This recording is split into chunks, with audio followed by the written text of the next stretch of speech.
Welcome everybody to another speedrun episode. We're going to do some 10-minute chess today. We're rated 11-10, so still sort of moving toward the intermediate stage. We might also throw in a 5-minute game. We'll see how it goes. Welcome everybody on YouTube. This might be a shorter episode, but hopefully I'll make it a memorable one. Okay, so we have black against Jory J, and we're facing the Mrs. opening, d3. Okay, so d3 itself is not as bad of a move as you may think it is. And there's a lot of different ways that we could respond to it. Probably the most sensible is e5. If you want to play principal chess, you should play d3, e5. You can also play d5. If you're a King's Indian player, you can also play knight f6 and g6 and just play a King's Indian setup. But then you might get move ordered into some sort of a weird perk. So e5 is the move that causes least headache. Knight to d2. And we might get a cow opening. Obviously, our response here is to occupy the center and then to bring our pieces out. You know the drill, d5, e4. So white is playing some sort of a weird reverse Philidor, and I'll always repeat this at least the next few times we face these offbeat openings. Don't get into like, I have to beat this in 5 moves mindset, because there is no way to beat an opening like this in 5 moves. It's actually not such a bad opening. And the way I'll prove it to you after the game is I'll show you kind of what happens if black plays the same setup. And often there's this illusion that when white plays an opening traditionally associated with black, like the Philidor or a Philidor type of setup, you think it's terrible. But in reality, it's dubious. We're going to be slightly better, but we shouldn't go like knight f6, knight g4, knight takes f2, unless white violates more opening rules. So let's go knight f6. We're obviously not afraid of the trade on d5. That helps us by opening the center. So if white plays knight f3, the big question to me, okay, e takes d5. This move, I think, is a pretty serious tactical mistake, because we are the ones with a space advantage and potentially a development advantage, and opening up the center favors us. And as a matter of fact, queen takes d5 is not a bad move here at all, because the queen is very hard to chase out of the center. But let's play a little bit more conventionally with knight takes d5. Remember, we are not afraid. We're almost never afraid of the move c4 in these types of positions, because it's just a one-move threat that makes further weaknesses. Okay, so here's a perfect example of how the wrong mentality can cause you to lose your advantage. I think some of you are probably pining for knight jumping to f4 because it looks like a juicy move, but it's actually a bad move. Knight f4 runs into bishop f3, and we're at a dead end. We've helped white improve their bishop. We then help white develop their knight, and we hand over the development advantage to white. So instead of knight f4, or I don't know, bishop to b4, which is a dumb move, it walks into c3, let's just keep following opening principles and playing simple chess. Knight c6, get the bishop out, castle short. It's not the sexiest option, but it'll give us a nice stable advantage. Assuming, of course, that white plays knight f3 here and plays normally. Yeah, which they do. Okay, so this bishop can go a lot of different places. And bishop to c5 is, again, the most principled, the most ambitious line. But I actually do not love bishop c5 here, mostly because that bishop is going to be super vulnerable.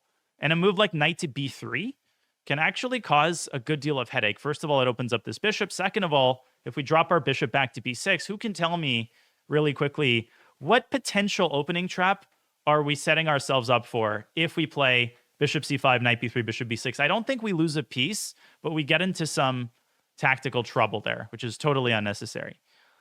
Yeah, it's not a4, a5, because if white plays a4, they give us time to make a hole for the bishop, but it's actually c4.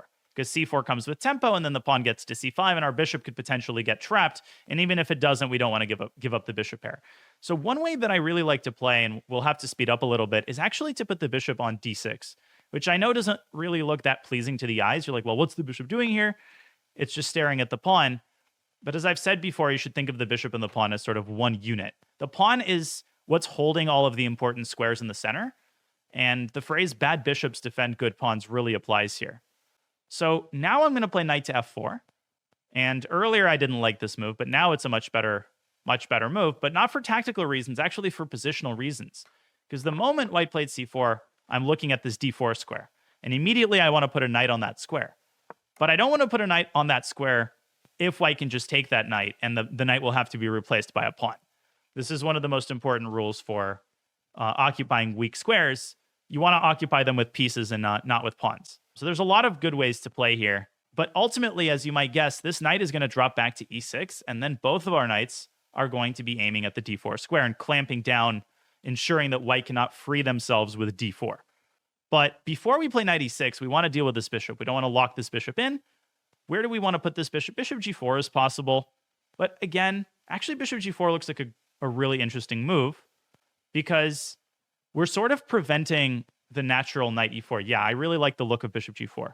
Bishop f5 was the other good move. Yeah, so I mentioned that we're preventing knight e4, and I mentioned, I think, in an earlier game that the higher rated you become, the more flexible your approach has to be. You can make a move that has one idea. The idea of this move was certainly not to take this terrible bishop. It was to drop back to e6. But at the drop of a hat, you have to be able to change your approach. If something occurs, some resource announces itself, you have to be flexible. So knight e6 here would be fine, but we have a much better way to cash in our chips, which is to take this bishop and carry out this very typical, I wouldn't even call it a tactic, it's just a motif, knight to d4, and white is in huge trouble because we're hitting this knight twice. We're going to probably take it with our bishop, and white's king is going to be in total shambles. Also, we should pay attention to the prospect of knight to c2, which white has prevented. Okay, queen back to d1. Now, again, a lot of ways that we can play. We can play knight takes f3 and bishop to h3. I know a lot of you probably want to do this. We can play bishop takes f3 because this knight is really nice. Again, we should not try to win this game in like 2 moves. It's going to take us some time to punish white and to really exploit the weakness of the king.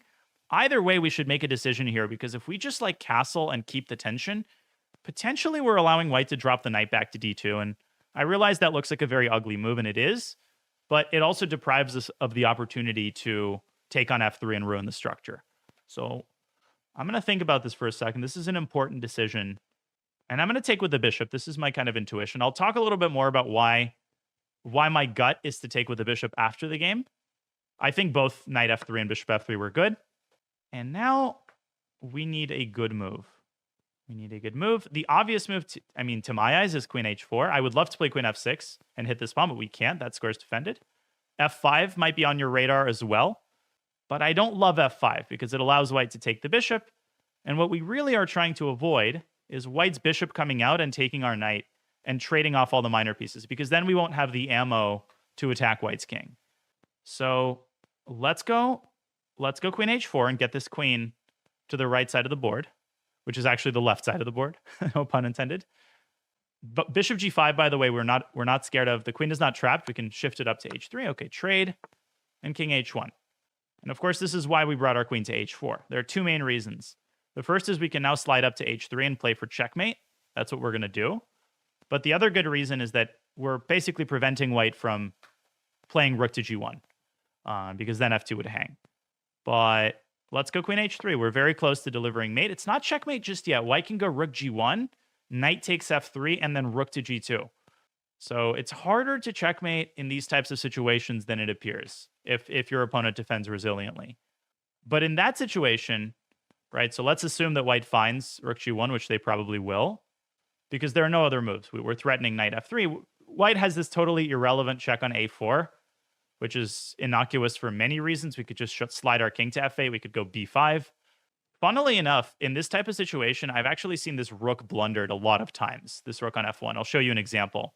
Okay, so white doesn't find rook g1, and now the game ends immediately because white has to give up their queen.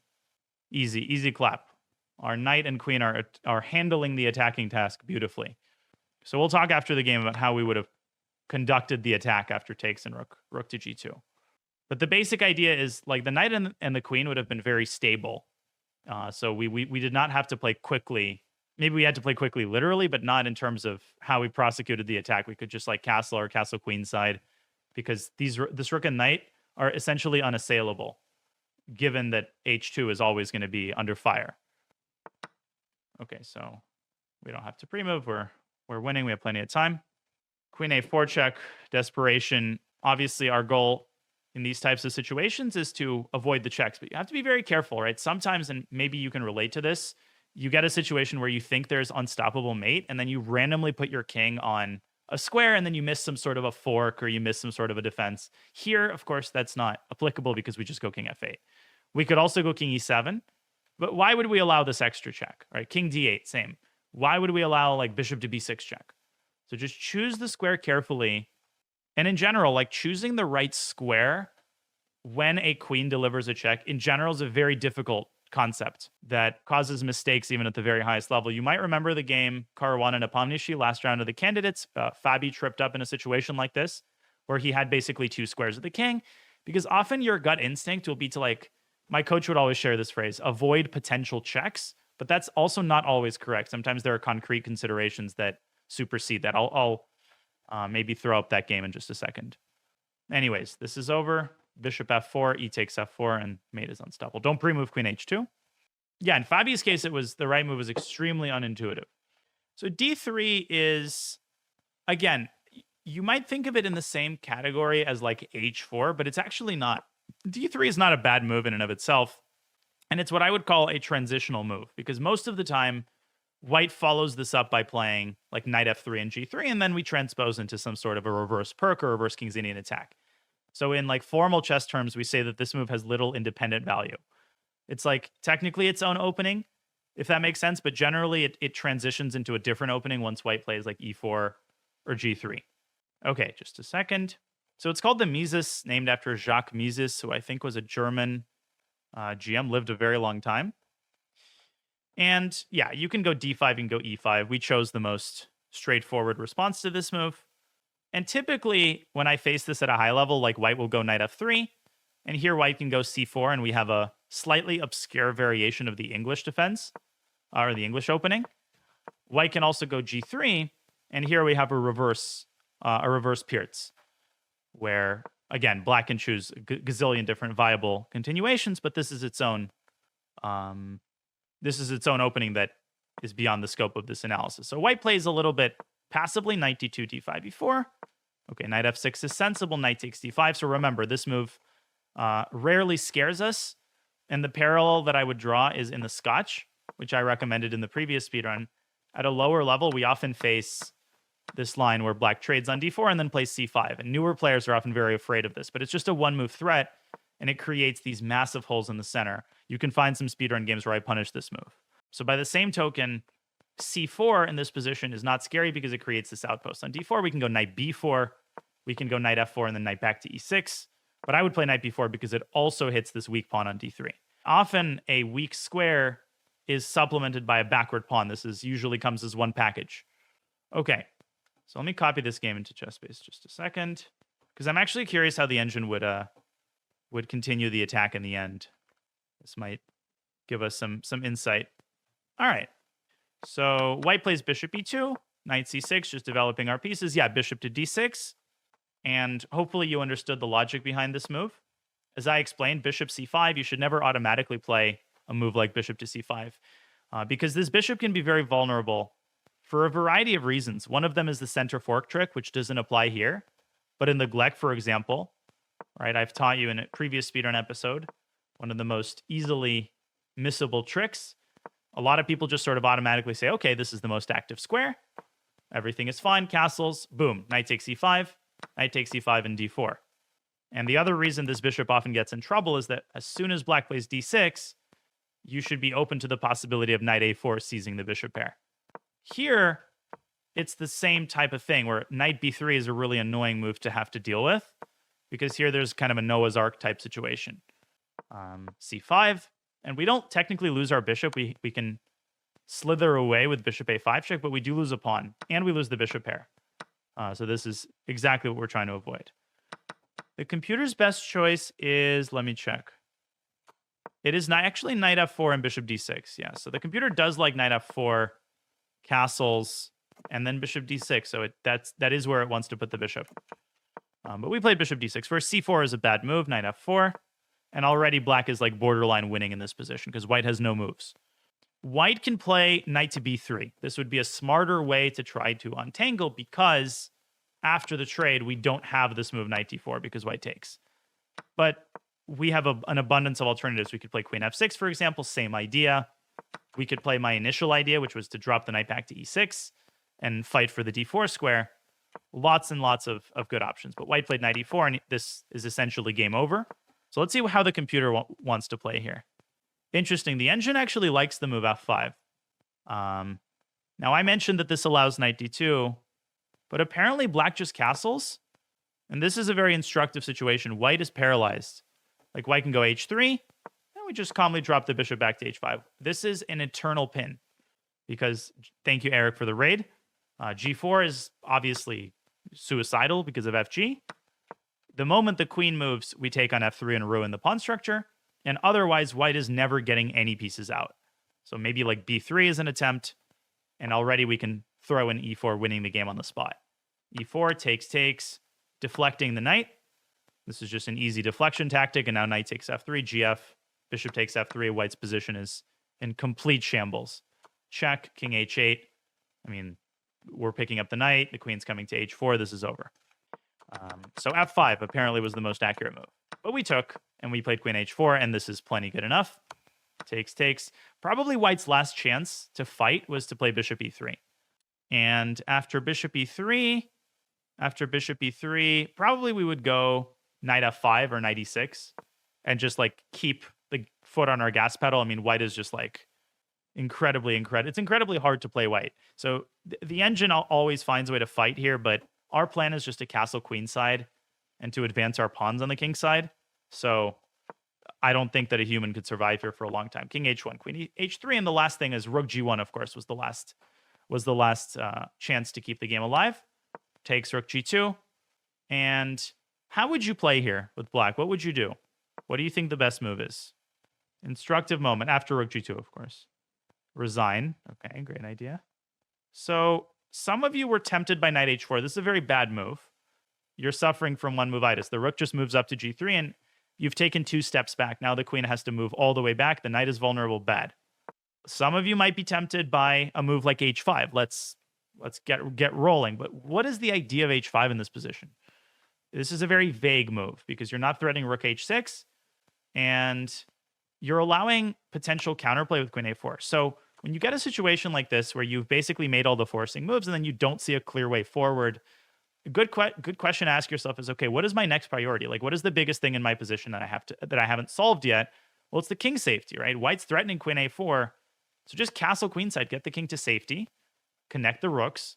And the other big piece of advice is to play on another side of the board. You don't have to just fixate on the king side. So let's say white plays a move like, I don't know, b4, right? Now, get your pieces into the game. Play in the center, rook he8. Maybe lift the rook up to h6 potentially with this mating pattern. So let's say white just like continues to push pawns on the king side, on the queen side, rook e6. And the game is over, not because of rook h6, this just blunders away the rook, but because of rook to g6. And there's a beautiful tactic. White's only move here is queen f1.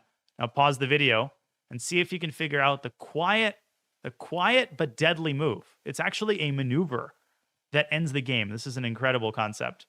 Black to play and win. It's a quiet move. I'm giving you a hint. It's not knight takes h2. That would be bad. Knight d2 is bishop takes d2. Thank you for the knight. Very good. Rook to g4 is correct. Your idea is just to go rook h4. This is totally unstoppable. And then queen takes h2 and rook h2 mate. Bang. White, of course, cannot take because of this mate. So you might say, well, why couldn't we have done this by playing like g5 and cutting off the bishop? Well, here, unfortunately, white has bishop takes g5. Actually, the path that you take is through g6 and g4. So the takeaway is, in these situations, look for quiet moves. Don't fixate on the side of the board that you're attacking on. And let's say this tactic didn't exist. Even a move like king b8 would be a sign that you're a mature player because white is totally paralyzed. You can just improve your position ad nauseum, ad infinitum. And that's basically all I have to say. Yeah, white gives this up in king f8. I also mentioned that sometimes this is often blundered for some reason, even though the queen and the rook are very close. I had a game a long time ago. Let's see. Yeah, I don't have it in my database, but 2100 blundered checkmate like this against me in a classical game. Let's get one more game in unless there are any questions. What if white didn't randomly push pawns while we lifted the rook? But what else can white do? That's the thing. Like, white has no other way to get these pieces off of these squares because the bishop can never get to f4. Now, maybe you're talking about a move like bishop g5, but okay, then we get the other rook to g6. But the best setup against d3, I think, is probably either to play e5 or to play... It depends what you play against, like, knight f3. If you're a King's Indian player, you could play knight f6. c5 is a great move as well if you're a Sicilian player, because then you have to be ready for e4. Okay, one more game, guys, and then we'll call it a day. We have black again, and this time, speaking of the Sicilian, let's give it a shot. Hopefully we get a mainline Najdorf, and looks like we will. Although in this position, knight c3 is not forced. f3 is a big sideline. Bishop d3 has been popular recently, but we do get a Najdorf. Excellent. Have we had a Najdorf yet? I feel like we've had bishop to d3 once, but that basically is it. We've mostly been facing like Bowdler attacks with bishop c4. Okay, white plays bishop e3. This is the English attack. Our response is e5.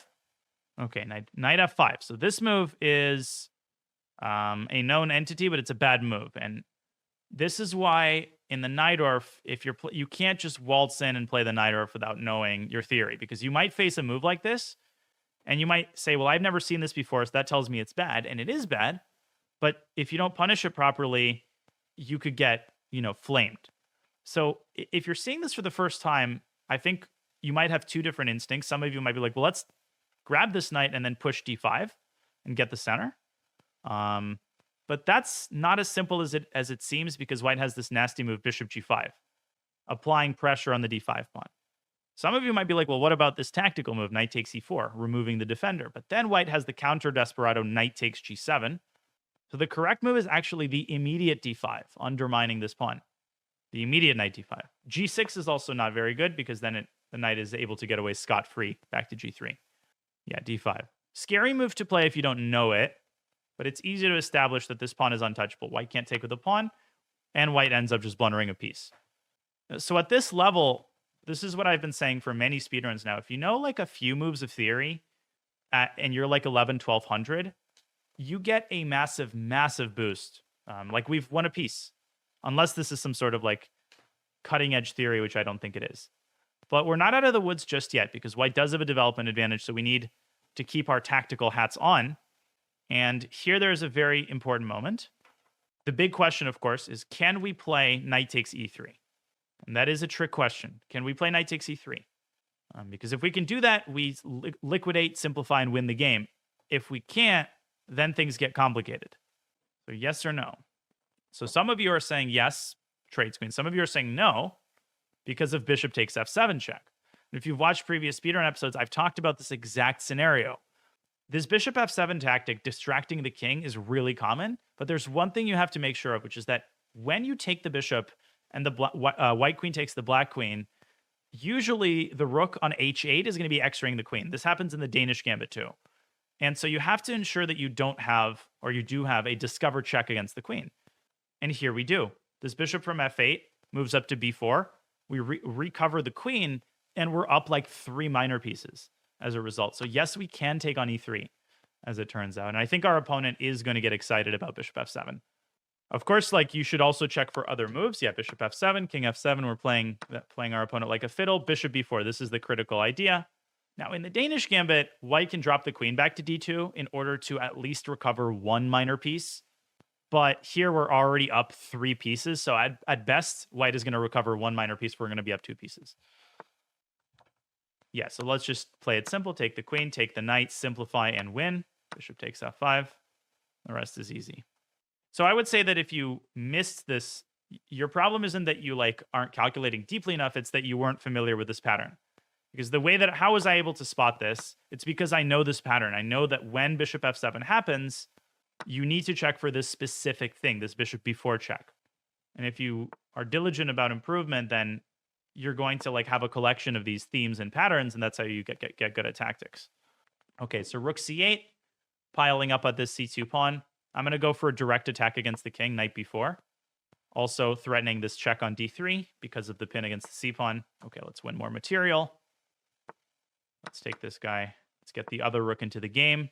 And now let's just open up some files with b5. Very typical move in the Sicilian, of course. We could throw in another check. This is going to be checkmate after rook d3. There we go. Not too much to analyze there, but we did have one very instructive theme. I'm going to look this lineup for the theory Andes to make sure that there have been no recent developments here. Yeah, so again, you can see that theory gives you actual wins. It's not just like, oh, you know, if you don't know the theory, you'll get an equal position. And if you do know it, you'll get a slight advantage. You'll actually win a lot of games if you do your chessable and eat your vegetables. There are actually a bunch of moves in this position. The traditional retreat is knight b3. And this leads to the traditional English attack.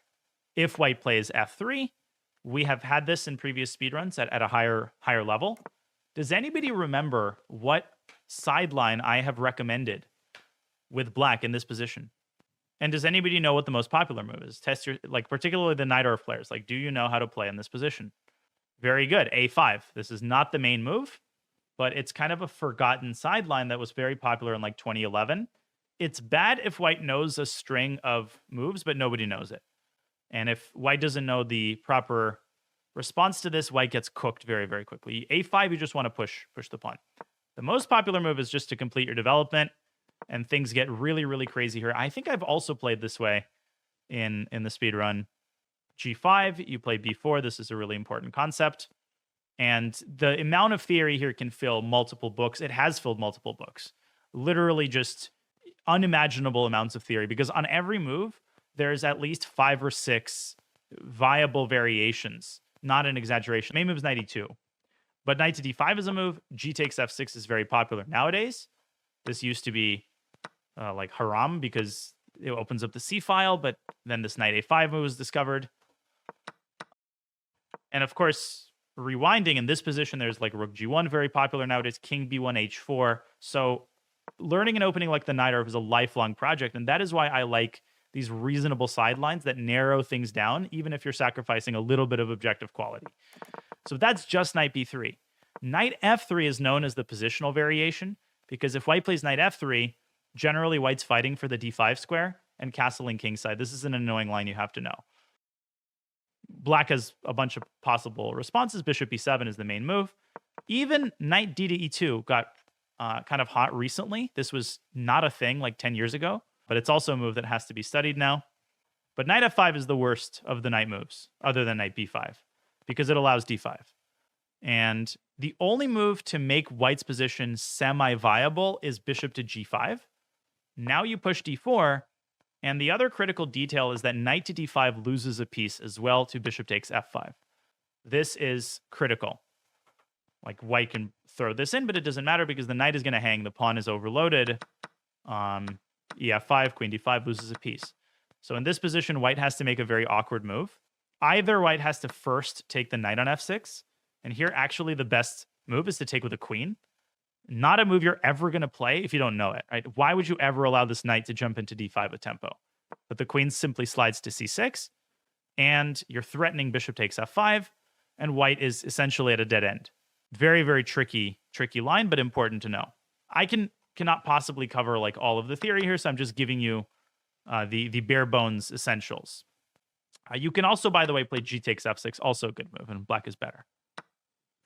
So our opponent blunders a piece, and then the second important concept, knight takes e3, understanding that you have this bishop b4 check. In the Danish gambit, the most famous instance of this concept occurring, now the best move, and I have a video on this on YouTube, is c takes b2 and bishop b4 check. This is a pretty unknown line that basically busts the Danish. The traditional main line is d5. This is what the old books recommend. First you take now d5. White plays bishop d5 and black plays knight f6, quote unquote, walking into this trap. And now the point is you can take on f7. But the second point is that white does not lose a piece. Who can tell me why? Just to review the concept from the other side. What should white do here? Yeah, queen to d2. So very important. You're losing the queen, but you're at least gaining a minor piece for it. And you get this endgame, which I believe is unpleasant for black, but the engine evaluates as equal. So there's no reason to go into this. The point is check for checks when you're allowing bishop takes f7. Once we understood this, the game ends immediately because we just get 2 extra minor pieces. Okay.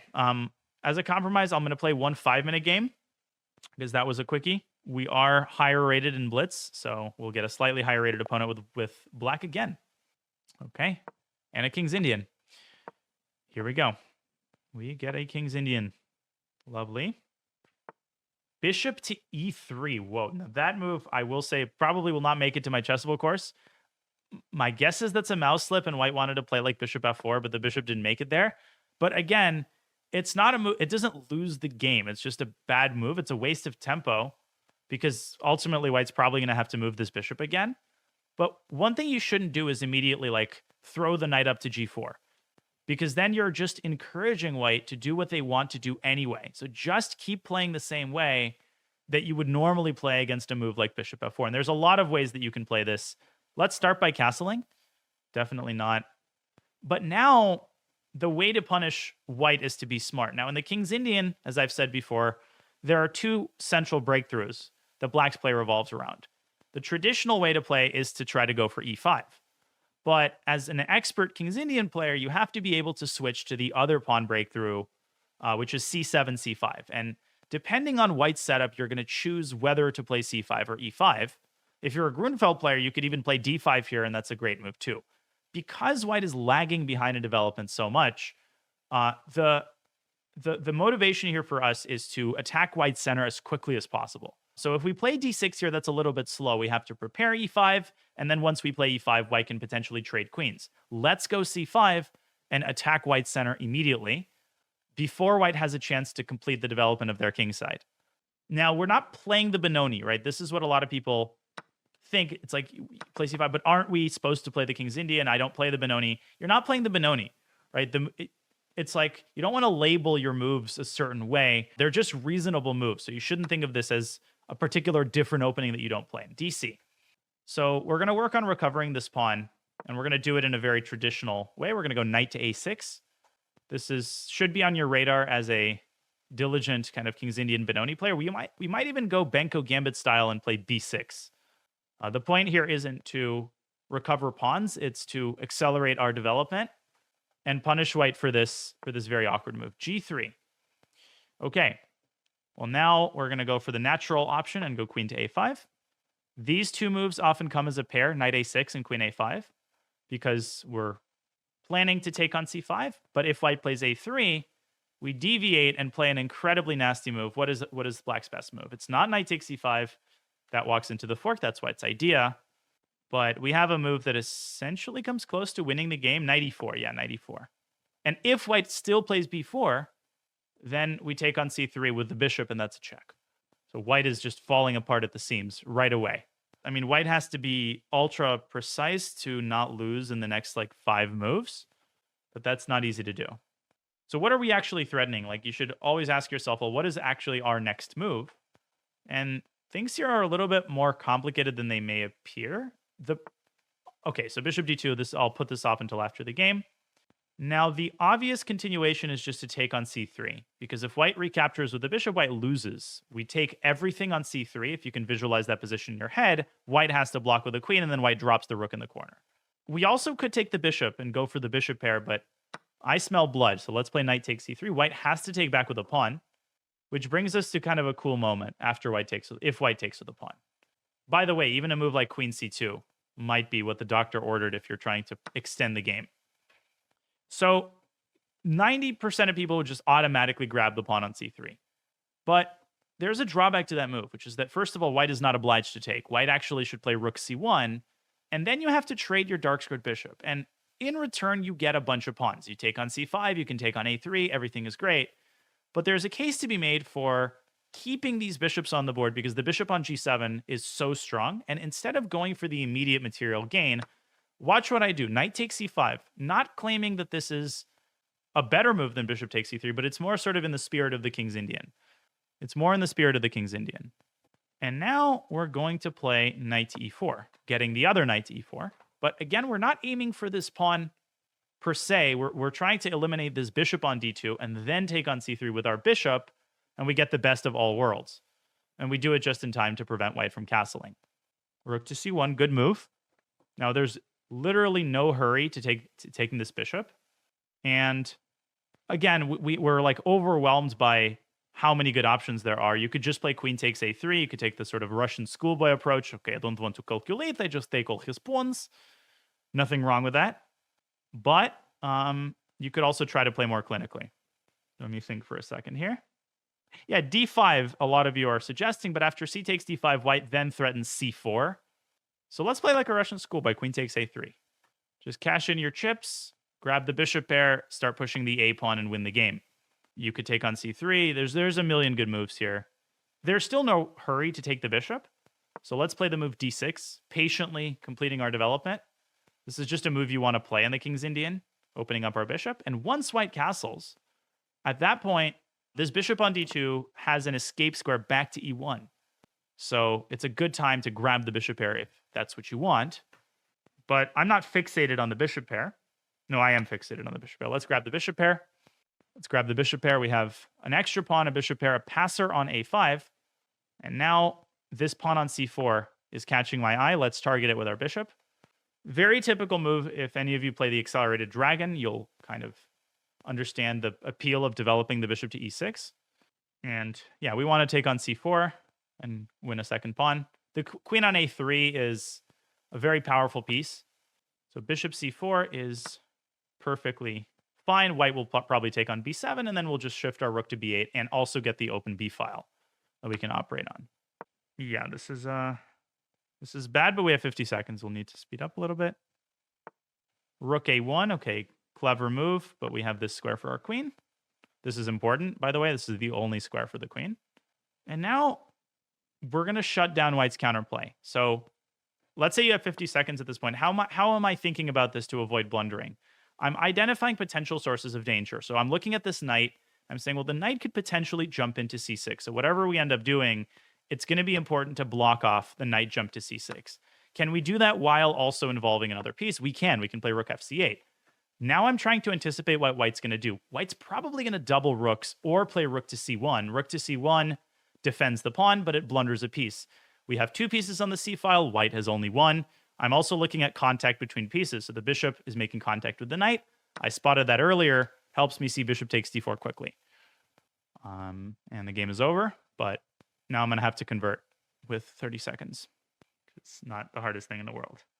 White's probably going to go e3 or c4, but we're also threatening to take on f2 with check.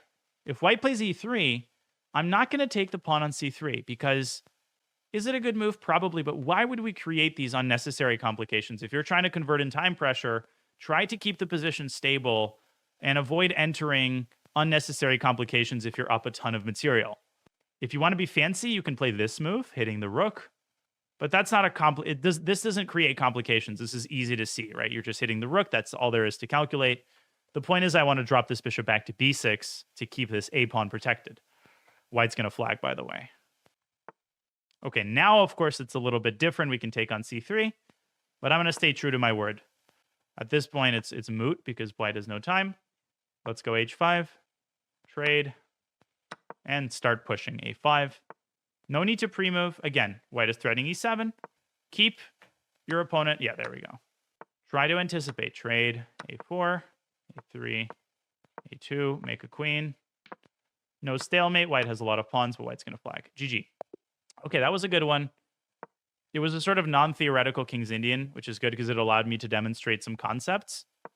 Yeah, so obviously bishop e3 is either a mouse slip or just a very bad attempt to take us out of theory.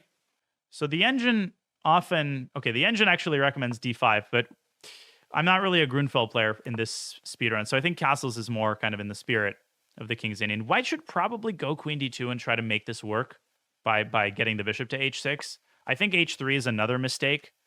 And after c5, the situation is already very, very difficult. Interestingly, the computer calls c5 a mistake. So, interestingly, the engine really screams for d5. So I didn't really follow my own advice. I said that you should be flexible in your opening approach and then didn't do that myself. I didn't really take this move seriously. Why is d5 so good? It's because it opens the center, right? And if white just blindly trades on d5, you're going to get a situation where white is completely stuck. The pawn on d4 is not, well, it's a weakness, but white can never move this bishop, and white can't fianchetto the other bishop because this queen is so dominant. So knight f3, we go knight c6. The bishop is tied down. White is almost losing here. If white plays g3 and tries to fianchetto, we strike first. Rook d8, bishop g2. And this side check is really nasty. Queen a5 check. Let's say white plays queen d2. Now, what would you do in this position? What do you think is black's best move here? This is a boring question, but it'll help you learn how to convert these types of positions. Yeah, trade. In some situations, you have to cash in your chips you take on d2. So let's say white takes with the king. Now the best move is actually e5. So you can play knight takes d4, but the best way to win the pawn is to keep the pressure alive as long as possible. e5, and potentially even e4 and f5, because the pawn is not going anywhere. So let's say white drops the king back to e1. Now we can play e takes d4 and d3. Right, so everything depends on how your opponent reacts. If white takes with the bishop on d2, well, obviously here e5 doesn't make sense because there's no pin. So the best move is knight takes d4. And then bishop takes d4. And what's a great positional way to limit this bishop? We'll go c6 on the next move. So apparently c5 is not the most accurate, but it's the same type of spirit, right? As a new King's Indian player, you might be inclined to just always go d6 and e5. And this is not something that you should not do, because d6 knight f3, then you can play like the King's Indian move, but you're not maximizing your advantage at all. Like white is actually doing completely fine here, and the bishop looks okay on e3. So just flexibility in the opening. So g3. This is not a huge mistake, but the huge mistake is a3. The only move here was queen to d2 because it stops knight e4. And after knight takes c5, there's a very, very common King's Indian trap you should be aware of. It's missed by everybody. The automatic move is bishop g2. So see if you can pause the video and figure this out really quickly. A lot of you will know this. Yeah, knight b3, right? X-ray tactic, and we win the exchange. And the most common manifestation of this is in the same-ish. In the same-ish variation, there is a line. This is not what I will recommend in my King's Indian course that is upcoming, but in the Pano attack, there is a line where black plays this weird knight a5 move. And here you're hitting the pawn, so white often just goes like b3. I've won a lot of blitz games like this. You go b5. So white assumes you're playing like a Benko gambit, but no. Suddenly knight takes b3 and the game is over. White drops the rook. So this can come out of nowhere in a lot of different positions. Just be aware of it. Someone was saying, I still don't get why c5 is so strong. So you can understand this two ways. Generally, you're like on a more principle level, you're following chess principles. Your opponent is not developing well, so you're responding by striking at the center, which creates tension in the center that your opponent will hopefully not be able to handle. The concrete idea is you're opening up the path for the queen to a5, and you saw how good that can be, and you're just attacking white's center. That's the basic concept behind the King's Indian. Now, if white plays d5, then you go d6, and my idea was actually very advanced. Let's say that white plays knight f3. The correct move here is to play b5 and play this Benko gambit style, which is a nice way to handle the situation when white is not developing well. So if white plays knight takes b5, white gives up control over the e4 square, and now you're getting this huge initiative on the queen side. This will be hard to understand if you've like never seen this concept before. Of course, the Benko gambit is c4, c5, d5, b5.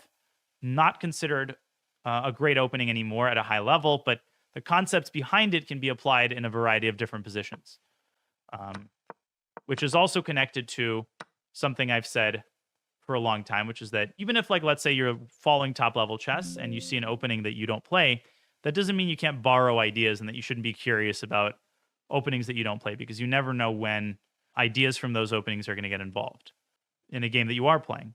So, for example, just off the top of my head, I had this game in the same-ish where I basically used a bunch of Benko Gambit ideas.